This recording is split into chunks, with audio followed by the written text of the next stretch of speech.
Kun sagalee ergamootii. Kun sagalee ergamootii. Nageenyi badhaadhaa dhaggeeffattoota keenya kun qophii sagalee erbuuti. Qophii sagalee erbuu har'aa waliin hanga xumuraatti akka isin turtan isin affeera. Qophii keenya har'aatti isin ceesifnaa nu faana tura.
Dhaggeeffattoota keenya qophii keenya guutummaa isaa har'aa kan irratti xiyyeeffannu mootummaan faashistii Abiyyi yeroo ammaa kana Oromiyaa guutuu addatti ammoo kibba Oromiyaa fi dhiha Oromiyaa keessatti yakka ol'aanaa uummata Oromoo irratti raawwataa jiraachuu ilaalchisee gabaasaa nu ga'ee kan isiniif dhiyeessinu ta'a.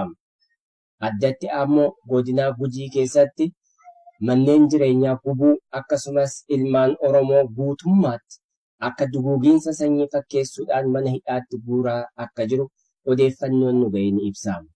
Odeeffannoo kana dhugeessuuf marsaalee adda addaarraa feesbuukidhaan sooshaal miidiyaa kanneen jedhamaniin haga tokko dubbiftanii yookaan argitanii ta'a. Nuti ammoo bilbilee namootuma miidhaan kun irra gahee har'aaf dhaqqabsiifnee jirra. Qophiin keenya guutummaasaa gaaffiif deebii maanguddoota dargaggoota waliin gaggeessine ta'a. Itti dhiyaadhaa kunooti.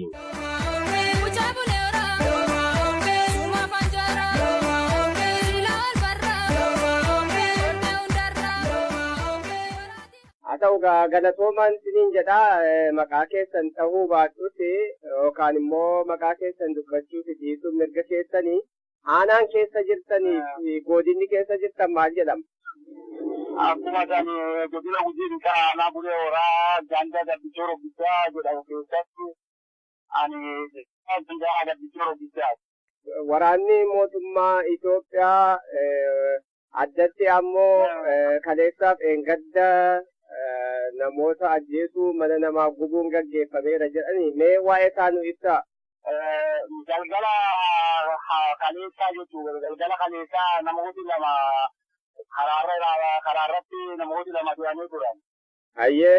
Qaama isaan beeksisuu hin beekamne namooti kun du'anii jennaan qaama mootummaa naannoo san dhufanii aba'uutti geessee isinti geessisee jechuudhaan namoota naannoo san jiran qabeenya naannoo san jiru hunda nama ollaa san keessa jiru hunda qabeenya isaanii barbadeessuudhaan akkuma nama maqaan isaa Gamboobii Xiinxee Xelaa jedhamu mana isaa qorqoorroo qoola 30 akkuma ammallee qabeenya fichaa keessa jiru kanneen akka worqichaa buna qabeenya horii immoo loon 4 re'ee 6 lukkuu 5 walumaa galatti qabeenyota kana fichaarra kan jiru immoo hektaara 3 ol ka ta'u shaafanii kaan mootummaa raayyaan ittisa fi poolisiin Oromiyaa akkuma isaa poolisiin diree bishaan gandaa walumatti baanii qabeenya kana hunda isaa shaafanii fichaarraa fidan.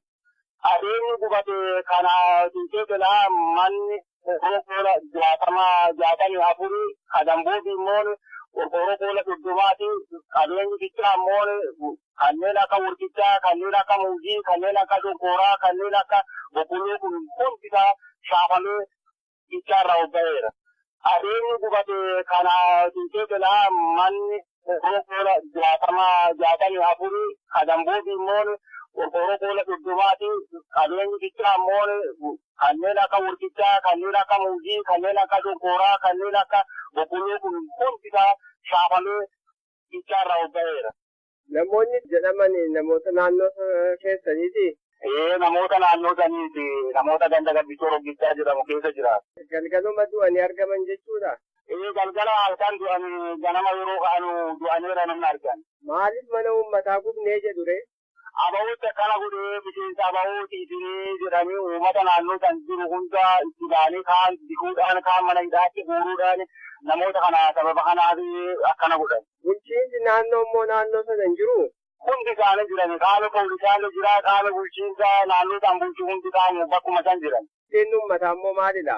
Murteen uummataa wanni tarkaanfatee hin jiru sodaa guddaa qabanii naannoo sanii wal qabatee ganda akka taatisaa kookuu jedhamu dogoo bulchanii jedhamu garbichoo roggichaa ka jedhamu naannoo sana uummata naannoo san jiru hundi isaa sodaa guddaa keessa waan jiruuf kaan injikanii kaan mana irraa gubanii kaan qabeenya saamanii kaan immoo mana seenanii birrii manaa guuranii akkuma taworkii gurraa guuratanii akkuma san ammallee waan nyaatan wanta gammaa kana raayyaan ittisa biyyaatiif kora bittinneessaa horii jedhan kun uummata jikuudhaan namni sodaa guddaa keessa jira namooti naannoo san irra jiraatan. Addunyaa yoo furmaatatti kaa'e malee gama waaqaatiin yoo furmaata nu kaa'ame malee gama mootummaatiin furmaata hin qabnu iyyaadha dadhabne kana nu godhaa jiru qaama mootummaatii ka'u nama hidhaa jiru kan nama dikaa jiru naannoo san irra hojjetaa gara nama 100 ka mana hidhaa gammaa kana jiran miseensa aba'oo deeggartanii aba'oo bilcheessanii nyaachisanii jechuudhaan mana hidhaatti guuranii uummatni sodaa guddaa keessa jira qaama xiyya godhamee mootummaa xiyya kana kalli tokko hin jiru waan kanaaf gama uummataatiin sodaa guddaa keessa jira uummati naannoo san jiru. Mootummaan egaa waggaa tokko dura dhaabota siyaasaa karaa nagaa waliin hojjennaa jedhee galchee miti amma immoo yakka maalii taanaan kan uummata dabaree deeggartoota hidhan.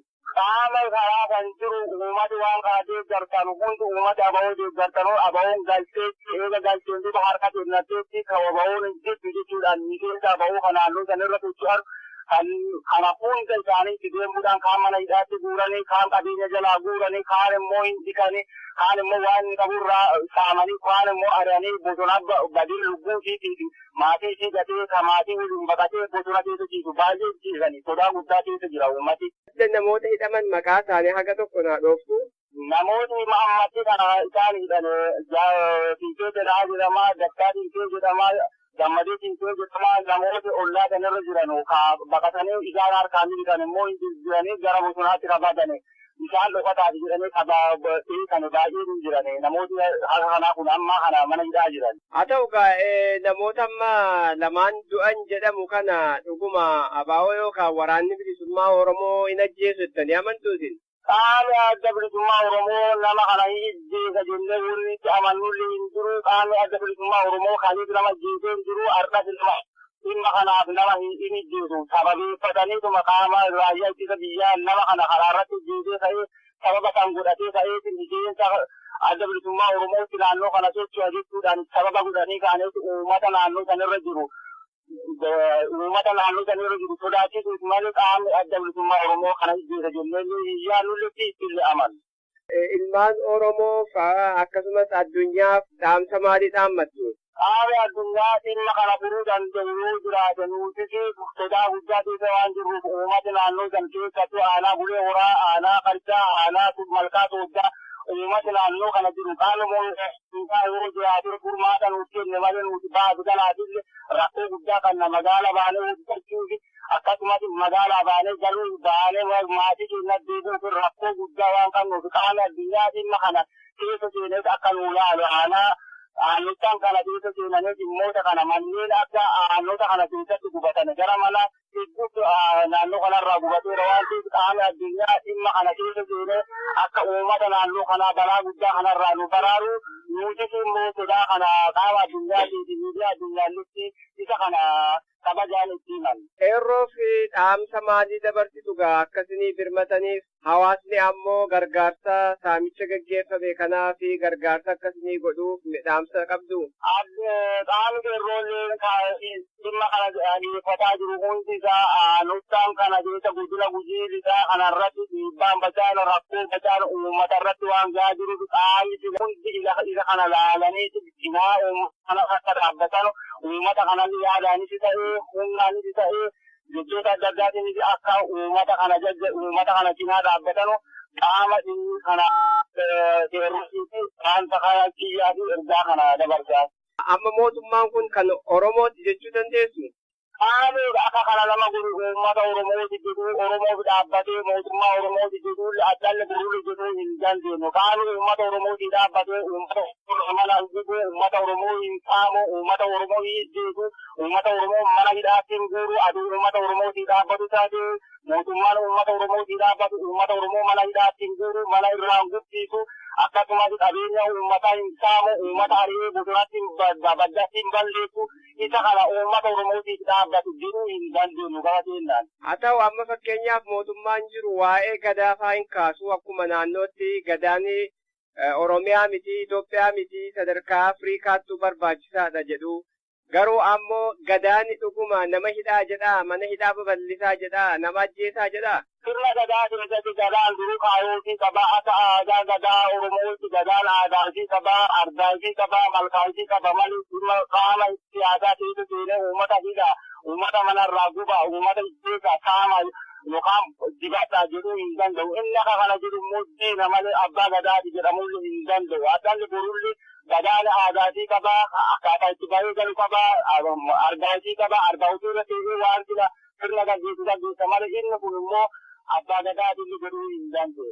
Akkasuma mee saboota Oromoo wajjin jiraataa jiraniif dhaamsa dabarsaa. Uummati sabi Oromoo jiraachuu danda'u dhiibbaa uummata Oromoo kanarra jiru ajjeechaa uummata Oromoo kanarra jiru ammallee miidhaa uummata Oromoo kanarra jiru laalee kan waliin jiraachuu dandeenyu jiraatiin akka dhaabbatanuu nu waliin akka hidhatanuu dhiibbaa uummata Oromoo rakkoo uummata Oromoo kanaa akka birmatanuu dhaamsa gama kootiin dabarsa. Haa ta'u akkuma waliigalaatti baay'ee guddaa isin galateeffannaa jabaadhaa akkasuma bilisummaan yeroo hundaa wareegama gaafatti hadhooftuudha jabaadhaa isiniin jenna.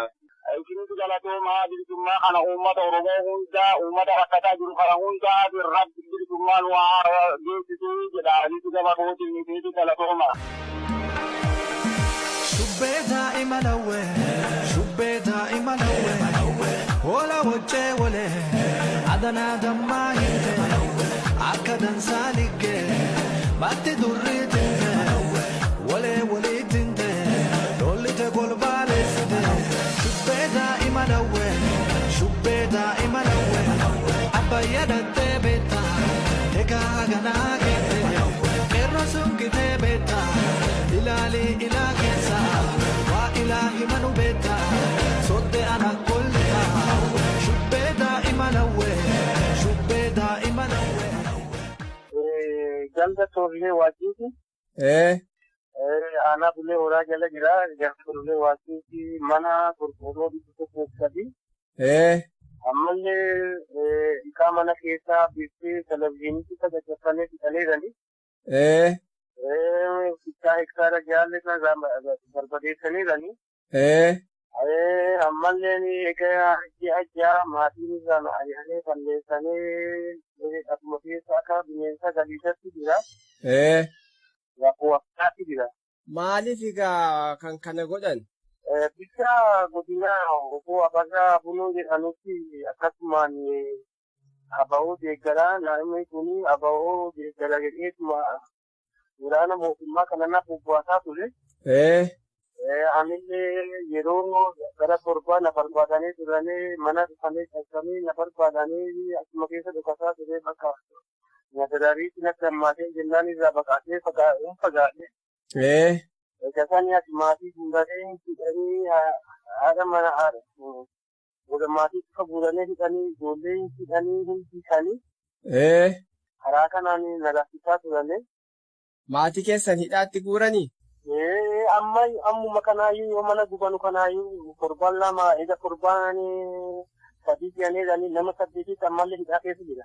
Kana raayyaa mootummaatu raawwata? Mootummaa. Raayyaa ittisa biyyaatu guuree qabee gubbaa kan jiru. Maali mootummaan kan kana godhu sababaa addaa ABO'maa fi woboo kana? Isa hin deeggartaa isa deeggara jedhamee isaan kan akkas godhisan jiran. Maarra yoo deeggarte rakkoo maalii qaba? Isaan mootummaan ABO wajjin waliin taa'ee karaa nagaa waliin hojjennaa jedhanii biyyatti galchaniiru miti? Akkas jedhanii galchanii namni keessatti dubbaan dubbatan kan ammoo hojii guddaa oolee hin jiru asitti ana callaan adoon ta'in uummatuma cufa gantuma cufa keessatti raayyaa ittisa biyyaa bobbaasanii nama tikuu jiranii ejjeesuu jiranii lafuma cufa keessatti ejjeesiisaa fi kuta'aan ejjeesuu jiranii xiyyitiin rasaasan ejjeesuu jiranii namni maaltu jira namni Iridoo kanaayyuu isin barbaadaa ture bilbila keessanii waan hin qabneef isinii fi bilbiluu hin dandeenye. Kana malee rakkoo guddaatu jira akka Oromiyaatti keessattuu akka godina Gujii lixaa kana gubbaatti namni jiru namni nama leessisaa hin jiru bulchaa godinaati obbo Abasaa Bunoo kan jedhamu kun bulchaan godinaa isaa aanaalee godina jala geessu duukaa bulchaan isaa ganda cufa akka bulchaatti hojjeta hoogganaa waan tokkoyyuu akka godinaatti ta'ee waan godhu qabu. Lafa cufatti ejjeesaa jedhee ajaja baasee kan nama leessisan jiru isa beekta. Ayyee mee kaleessaaf gadda kan ta'e immoo. Isaan mana keessa jiru tilmaamaan amma waan amma anilisi rifadhee jira waan amma hidha kana jedhee waan bigame tilmaanii sana dhiba malee waan mana keessa jiru manni qorqoorroo 103 iqaa mana keessa guutuu televiziyoonii biifteen iqaa gurgurtaa gatii guddaan bitan kun cufu keessumatti balleessaniidha. Kun egaa Booranaaf Gujii keessatti guutummaatti raawwatamaa jira? Akkasuma gantuma cufa keessatti akkasuma raawwatamanii kan jira. Akkasuma ilmaan Oromoos mana hidhaatti guuraa jiranii jedhan. Hidhaatti guuruu jiranii namni mana ganda cufa keessatti nama gara nama 200-300 ka ganda keessaa hidhamu ka poolisitti hidhamu sanii olii. Ganda cufa keessatti amma nama yoo mana hidhaa dhufanii nama 200 oliidha kan argamu. Mootummaa Oromoo jennee kan dubbannu kun ammoo as deebi'ee ilmaan Oromoo hidhaa jira. Kun dhuguma mootummaa Oromoo mootummaa qabateera jechuu dandeenyaare? Maaliin danda'ama lammaa fi Abiyyi gizee dhufanitti motorii gubbaan namni 5 namni 6 yaabbatee isaanii fiigaa ture warri gaafa sanii footoo isaanii ila keessa fuudhaa gubbaatti nagaan buluu jira ilmaan Oromoo gaafa san harka isaanii du'anii iyyaa deema dhukaasa banaa qabee dhukaasaan leessuun jiranii rasaasaan leessuun jiranii isaan amma akka Oromootiyyuu isaan amma Oromoof waan hojjetan waan fayyadamuu qaban isaaniidha kan lafa nama leessuu jiru beekamu. Haa ta'u mootummaa Oromootu jira jechuun hin danda'amu jechuudha. Hin danda'amu. Warri Oromoo jechuun hin danda'amu. Oromoo fidanii akkami mootummaa Oromoo mootummaa qabeessan hin danda'ama. Ganda cufattu ganduma jiru cufattu nama 200-300 oliidha kan hidhaa jiru kan du'iisan jiru. Ka guuranii qallaan guuriisan jiran poolisii abatti kan hidhaniisan jiru kun cutti kanuma. Gareen kun amma tokko karaa gadaanii deebifnaa. Gadaanii diriirsinaa jedha gam tokkoon ammoo faallaa gadaa hojjechaa jiranii kan akkamittiin ibsitu. Maali gadaanii seera qabaa aadaa qabaa argaa fi guddaatti karaa jiraatti gosa waan sanirratti eebbisanii dirriitti kennanii makiinatti kennanii bunaa beekanii galchanii inni waan nyaataa fi qofa dubbatamaa waan Oromootiyyuu dubbataman jiru waan seeraatu waan aadaatiyyuu dubbatiisaa hin jiru. Kan nama leessanii kun nama toora waan qabaata qulqullin qabu waan qalqaalin qabu. Haa ta'u meegaa dhaamsa akkamii dabarfattu hawaasa Oromoofis qeerroofis akka birmannaaf ta'utti jechuu kooti. Waan dhaamsi kan dabarfattu akka Oromootiyyuu Oromoon bakka jirtan cufaan jabaadhaa mana gubbatuuf guutuuf nama ajjeesan kanaafillee yoo wal qabannee yoo waliin seene hin injifannaa hin moonaa jecha dabarfachuu barbaada. Egaa amma isaan kan dhiyeessaa jiran bakka adda addaatti abaa'ootu nama ajjeesee wobootu nama akkas gidirsee jedhu dhuguma abaa'oo fi woboon kanan godhu.